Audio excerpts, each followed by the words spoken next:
at it again, Daniel. My name is Lee Cummings, and this is Felicia Cruz. Who's Daniel? It's just something we said back in the... You're so cute.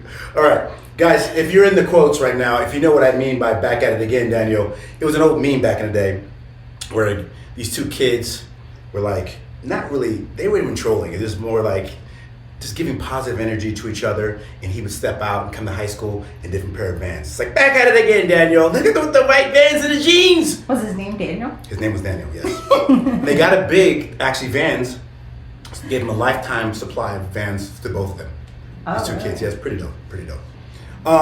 Today's topic, for those who are watching, I'm trying to look on the screen. We've got, the screen's kind of dope right now. We got, I'm level 55, it looks like Byron. So Byron's joined us also too as well. If you're just joining us, today's topic is, what happens when the party ends? And that is... What does that mean? Hey, this is a great topic because a lot of times, for different people, it means different things. And I think what we're referring to when we say when the party ends is like the exciting thing, right? And then on to the next. It's not just like it ends. Like a lot of people look at, high school was the glory days or something like that, and like the party didn't end there. If anything, that was nothing compared to life now. Right. Absolutely. It's an open-ended thing to where people are saying, like you said before, what happens when you romanticize being married to somebody and then they decide to switch it up on you? What happens when that party ends? When that honeymoon phase of life, when that honeymoon phase of your job? I just want to say one thing about marriage. The honeymoon phase doesn't end if you keep it going. You've got to try. It's not... obviously life gets dull, but like you can still do little things that you each appreciate, and it's definitely something that you can keep alive if you want to.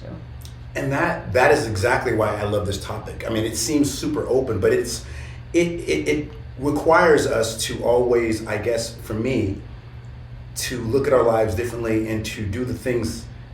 I think initially, if it's a relationship, to do those things initially that caught the eye of the person, you continue to do those things and to strive to not necessarily be boring, because we have routine, of course, but whatever you did in your relationship to have those things, the person be excited about you, you have to continue to try to do those things. Well, like not even just in relationships. So like when you make a goal and you hit that goal, it's really exciting. Celebrate it, right? Maybe you made a goal to make X amount of money and you hit it. What happens next? You make more money. Or you have a weight loss goal. You hit that weight loss goal. What happens next? Or in the middle of that, what could happen? You could change your goal. But like the ending, that party, it does end after a while. It's not exciting anymore, and then you have to do something else. And I think a big part of, for me, and I think you would agree with this, the issue that I'm like just envisioning right now and thinking that people are if you're concentrated on the end result and not the process, that's everything. It is how you got there is the most important element to me, in my opinion. And I'm not going to fight anybody on this, but like, you're not living well if you are attached to an end goal in your life. Well, it's good to be attached to it, right? You're excited about it, but the journey lasts a lot longer than the excitement at the end. So if you're not enjoying the journey, then you're not living life, because life is a lot of work, and to get to where you want to be is going to take a lot of work. So you have to enjoy the work to enjoy life. Absolutely. And wanting an easy life, unfortunately, what people think is easy is not easy. These successful people who have made it to those goals that maybe you have, or you wish you had, or have dreamed of, or whatever, and they had to do the work to get to that point. And then guess what happened when they got to that point? They continued making goals, they continued working, because it doesn't just stop. Life doesn't stop. It does not.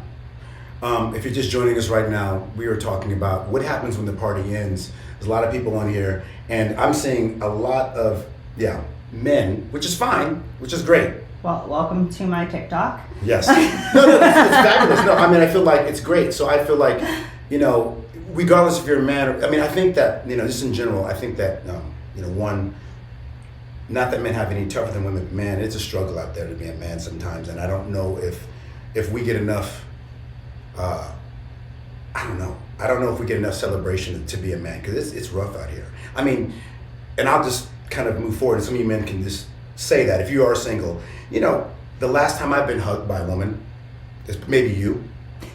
But you see what I'm saying? Like it's hard out here in the streets. It is, if you're single and you're a man, like, and to get that, it's based on condition. Somebody saying, buy me a bag first before you get my number. I mean, like, I'm going off topic a little bit, but yeah, it's tough. And like, it's not just tough in the sense of like everyday things like trying to date somebody or whatever. Right. There's expectations for men, which are good. I think it's good to have expectations. Absolutely. You should be a man. You should be providing for your family. Mm-hmm. You should be taking care of them. Absolutely. Making them feel safe. Mm-hmm. I mean, those are really, that's a man's job, no doubt. And maybe somebody would argue with me, but I don't think I'm wrong. Right. But there is also the unrealistic side of expecting them to do it with how life is now, all by themselves, without the right support, downing a man just because he's not living to that expectation, but he's trying, can really like hurt, the family dynamic. You have to be supportive. So there has to be some support behind it for a man to really like be who he's supposed to be. Absolutely. No, that is there's no lies told. It's very much factual. But yeah, that goes into the other aspect that we were talking about, which is, you look at this wide open topic about how things are not fun, or when the party's over, what is next. And I think that, like you said before, having a goal at the end is very important, but not addressing the fact that the process is the most important element of getting there, is the most important element of anything for me, because I think that that's the difference between what we call. I read a book by Dr. Wayne Dyer, and he said that when you look at your life, what did he say exactly? He said something about that intentionality is so much better than, I forget what the words. I'm really messing this up right now. And if anyone's out there that knows about Dr. Wayne Dyer, he's an amazing guru. But just that there's a definitive in creation, that like when you have an end, something that's not definitive, as versus something that is I guess more of a longer process, and that has more of a creative aspect. It doesn't stop. So I guess that brings us back to the fact that the end is not the most important element, because once you get there, you're like, oh, okay. I didn't think. Like I shot a movie, I directed a film, Starlight, and it's a thing I always go back on because I'm very proud of that. It's on Apple TV or whatever. But I thought like, oh my God, this is going to be the definitive. Everyone's going to see me, and it's this and that. And when those things don't happen, then because I have this, I'm connected to this one hard end result at the end, and it doesn't happen for me, then I'm let down. But that negates all the successful things that was shooting a movie with a 40-person crew, shooting a movie with the guy that did the Texas Chainsaw Massacre. That was so, I lived that, and it was so much fun. So in that experience, the feeling at the end versus like the feeling you had with the connections with the people during, how did that vary? Oh, hugely different. Like the actual people that when you're in it, Eckhart Tolle wrote a book called The Power of Now. The only moment that matters is this now moment. And our ego, I'm not sure if you ever read Tolle's The Power of Now, but essentially when he was writing the book, before he wrote the book, he had a gun to his head, and he said, I cannot stand myself. And he said, wait a minute, time out. There is I and self. They're two different entities. One is full of ego, and the other is just what is right now, the present time. So when we look at our lives as far as like future or past, it creates resentment in our lives. The now moment, this moment between me and you talking about this with these people that are watching us, that is the most important moment. So that's what we talked about before in the previous podcast, which was, me doing a 30 days of gratitude tomorrow with you is going to be fabulous. And doing that, you're able to recollect things that are happening right now. What am I grateful for right now? I'm grateful for you inviting me to this, to express myself in a way so people can listen and maybe learn. And I'm always learning myself. I don't have it all right. I mean, still lifing my own life at being level 55. You've seen me. I just wing life like no other. I'm gonna figure it out. It just might be a mess, like setting this all up. And it's working right now. It's awesome. I'm seeing people on here right now, and I was a hot mess all the way through, but we figured it out. I got the screen up there. I got my phone playing as our camera for the live. We got the camera set up. We got the sound going. Got the computer over here. But that was 20 minutes of me just going around. But I didn't get frustrated. I was just like, right. that's Hold not on gonna one second. work. Like, I'm not rushing. Then I was like, hang on, let's try this. Mm-hmm. And then hang on, let's try that. And that's what life is. It's just trial and error. There's no wrong or right way. There's just figure it out. Yeah, absolutely. Figuring life out as we go, and that math is mathing. I mean, will be lifing, as I said before, and it's not a term that I made up, but I like to use that term a lot because regardless if you're ready for it or not, it's coming. Every day moves faster and faster as we go through it. I can't believe today's Thursday. It's the middle of May.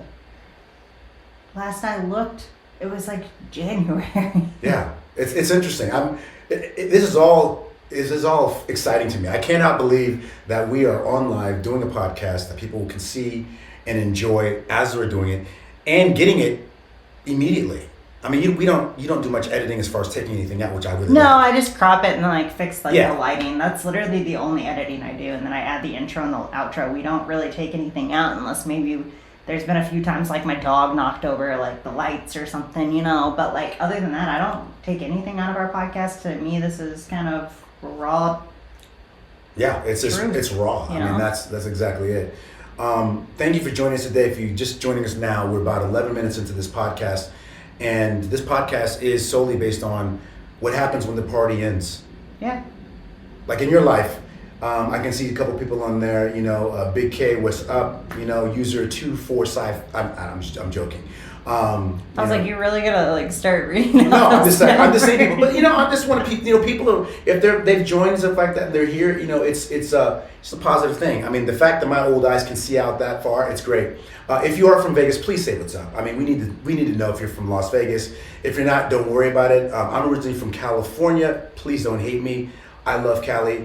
I moved in 2020, and my host over here, Fylisha Cruz, where are you from, kind of in the neck of the woods? Just really quick. So we moved here from Denver, and then I'm originally from the Midwest. Okay, all right, cool.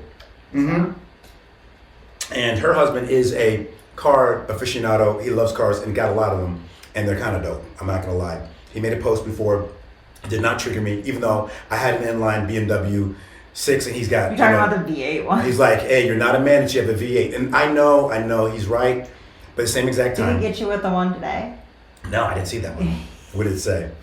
It was something about not wanting a slow Toyota, and it's the lifted Cayenne. Hey man, he sold me that car. No, I'm just kidding. No, but that was at least that has the I don't know. I would say LS1. I don't know, V8 engine in my little 4Runner or whatever. But anyway, it's just funny. Yeah, but I love Justin. He's a dope man.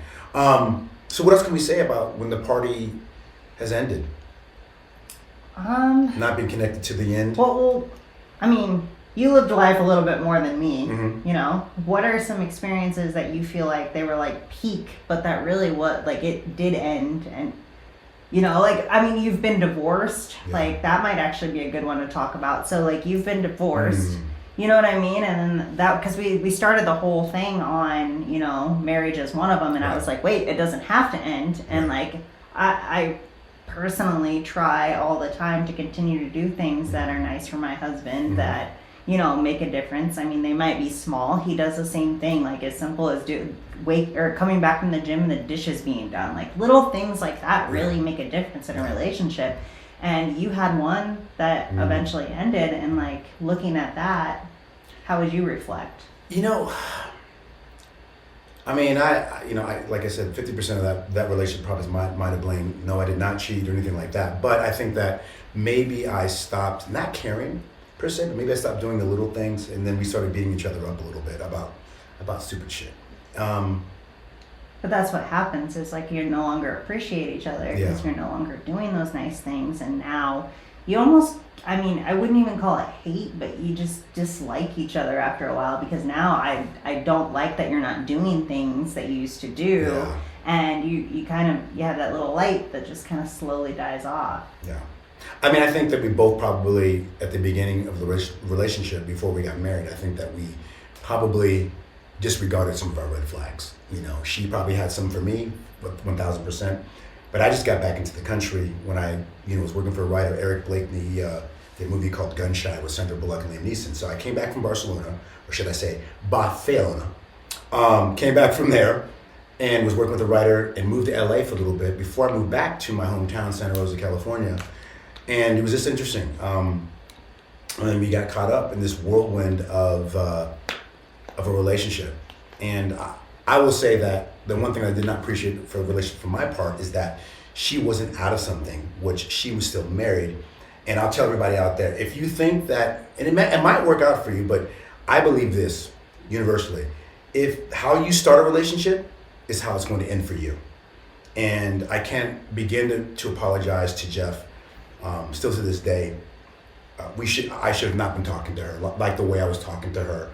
Even though she was telling me one thing, even though she might have been out, but I should have let that just not have been a third party and allowed that relationship to end. And then when she was divorced, then talk to her. I think what happens, and not to justify it in any means, I mean, but we all get in positions of being lonely to the point where we overlook things and we want to like have a connection so bad that like the red flags don't really exist in our mind, and we believe those small little lies and we're telling ourselves and we're continuously like justifying things I think so we can feel good about connecting with, because I mean it's human nature, you want to connect with people, like that's just how it is. Absolutely. I mean, even if you're an introvert, there are people that you want to be connected with. Nobody wants to be by themselves. That's why a lot of people that isolate themselves end up going a little cuckoo. Yeah, absolutely. Like, I mean, we want companionship, we want relationships and connections, and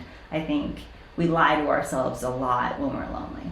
Yeah, and also too, I'll say that for that relationship, like you said before, she needed me and I needed her at that time. And when I look at that, the way because we had like 10 years of like really nice time, and I think that for her, and I can't speak for her at all, and I'm not downing her in any way. There's a lot of things that I needed to do as a man that I did not do. But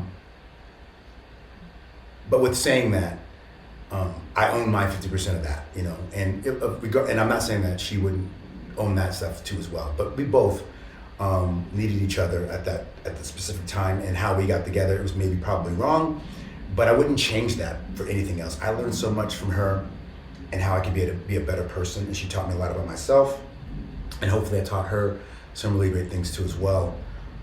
Because I'm not playing the blame game anymore. I'm not doing that shit. I'm not gonna play the blame game about, hey, she did this or whatever. Man, some of the things I probably did probably drove her nuts, The best thing you can do for yourself in a growth standpoint is to take credit or take responsibility for the things that you do. You have to be able to be like, yes, I messed up. Yes, I did do these things. Yes, this makes sense. It doesn't mean that the other person's completely right. No. But most of the time, I would say when there's a conflict of some sort, there's probably some, especially if it escalates, there's probably two-sided. And some of it might even be like, not necessarily that the person did something wrong, but it's the way they did something that upset you, and how you took it is what upset you, and then maybe there's a communication that's not met, and that's where things get messy. Yeah. Well, name of the podcast, Message on Purpose. I think that for the most part, that is, I don't know if there's a right or way to feel through this world. I do know that we talked about, controlling your emotions over a situation. There's that. I didn't do that. I don't think she did either, but I can speak for myself. Highly emotional, because you feel alone when someone moves on. And it's just interesting. So, I mean, like, there's a lot of men out here, if you're single or if you've been in relationships and that's happened to you, please chime in. We would always, we might not be able to see, we can see, this is really cool. But, we might not have the right answers at all times, but I think that the way we handle things and go forward to put out positivity. And I can say this right now. The energy that I gave the beginning of the relationship, when I left, I still left with my dignity. I didn't say the things that I never wanted to say, that I could not repair our friendship.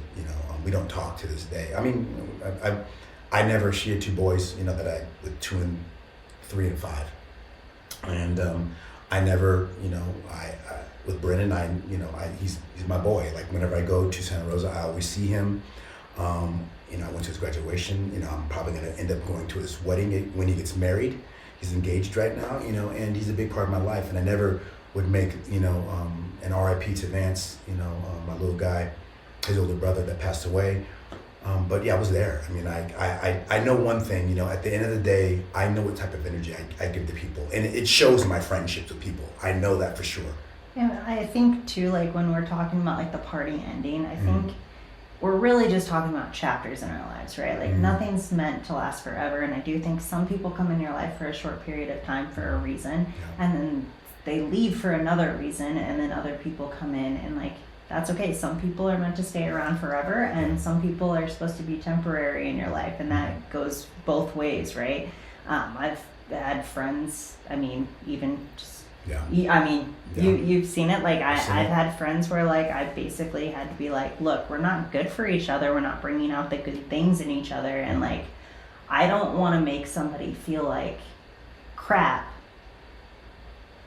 And I also don't want negativity. So, like, if somebody feels like crap, because I'm very straightforward, I'm very honest, like, honestly, I push people to be the best they can be, and I do that for a reason, because I know the potential of people. Right. And I don't do it because I want to waste my time breathing down your neck. Like, I don't do that, you know what I mean? Well, if you are doing that, you don't do that for everybody, I can say that. That's what I'm saying. Yeah. Like, I only do it for the people that I see potential in, Right. but there are some people that don't see potential in themselves, and I can't force you to see potential in yourself. So if that's the case, then I usually just kind of exit. And I do that not for just myself, I do that for them as well, because there's no point in staying around and making somebody uncomfortable for no reason. Right. Also, shouldn't waste my energy when it's not going anywhere. And it's kind of one of those things, and I feel like we go through those chapters. It's no different than, I've had a lot of jobs, and the reason is because some of them were in place for a reason, right? Like, I had to learn a lesson here, I had to deal with this here, and now I'm at a point where, like, I've been at this job probably almost the longest. I think I might have worked, like, when I was younger, longer in a few places, but, like, I've bounced around a lot, and it's because of, like, crappy culture, the fact that, like, I didn't like who I worked with, Right. how it was ran, how it was managed, or things like that, or use and abuse. That I've been in those positions a lot, and like, so finding somewhere where, like, it's the best of everything, like, Right. it's not like 100% like, oh my god, this is the like as good as it gets, right? But, like, it's good right now in this chapter of my life. Right. And I think what happens is people stay in chapters that they shouldn't, just because they're comfortable. Back to the job thing. A lot of people stay in jobs because they don't want to do the work to find something else. They're comfortable. It's scary. Like, sometimes it takes 6 months, a year, 2 years to find something else that works. But you can do that while you're still in a job. It's not like you quit the job, don't have any income. Right. You just have to do the extra work. And I think what it is people don't want to do the work. They are scared, terrified of change, and just of what it could be. And, like, you have to embrace it. You have to start, putting yourself in these positions and, like, trying new things, because that's where growth happens. And if we stay in that same chapter for too freaking long, you're just delaying living life. Because I can tell you right now from experience, the best way to live life is to try new things and put yourself as far away from that comfort zone as you can. And that's great. I mean, I think the analogy is great based on a book. Is that, many of us, including myself, you have to finish the book, right? I mean, we have no choice. We just don't know when it ends. Right, but I mean, are you going to be stuck in the first chapter, or the 12th chapter, or the 15th chapter? I mean, you've got to go through life, and each chapter is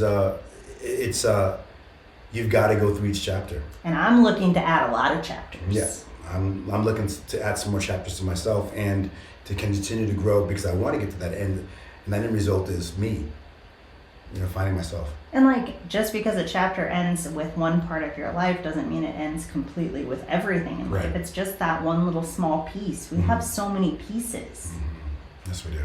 that Yes, we can take into other chapters. Wow. Well, I don't know. I'm looking at a little timer over here. What do you think? I mean, like, how do you feel about that topic? I mean, I feel like, it's a great analogy. I mean, like, when you just said that, it just kind of dawned on me, like, back to what I just said before, but like, looking at my chapters in each part of my life, in order to grow, I have to go to the next one. Mm-hmm. And growth is hard. And I'm not, this is not anything new for anybody out there, but, part of what I think the Messy on Purpose is all about is that life is messy, and as we go through each chapter of our life, it's a little bit messy sometimes. Well, and I think too, just to kind of like throw one more thing in there before we wrap this up, but like when you're going to the next chapter, there are things that you bring with you, but you also need to leave certain things behind.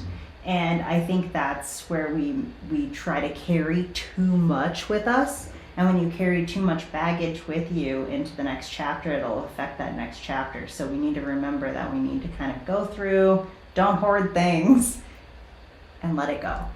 Lastly, I'll say this because it's a perfect analogy. I don't know what was said. I think it was Anthony Robbins that said, if you guys have followed Anthony, it's great. And the light is blinking here really quickly. That every single time our part of our life, we have these big doors when we start in life as a baby. And as we get adults, the door gets smaller. The problem is that we have suitcases that we continue trying to bring with us. And the suitcases are very large. So the first door is easy to go through. We can bring that baggage with us. But as we grow, those doors get smaller and smaller. And all we have left, because I believe those baggage is our ego partially. And all we're left is, when we don't have our ego, is just us. We have to crawl to the smaller space to get to that last chapter of our life. Hopefully you can get there. Not take too much baggage because it doesn't fit, you guys. That's why you can't move on. Because when that door gets small, you got to throw it out. You got to leave it. Oh, I love throwing things out. She does. She really does. Well, yeah. All right. Well, I think that's a good way to leave it. I mean, just kind of don't be afraid of the next chapter. Go for it, and don't take all the baggage with you. Leave it, guys. This has been Messy on Purpose, and stay messy. Bye, guys. See ya.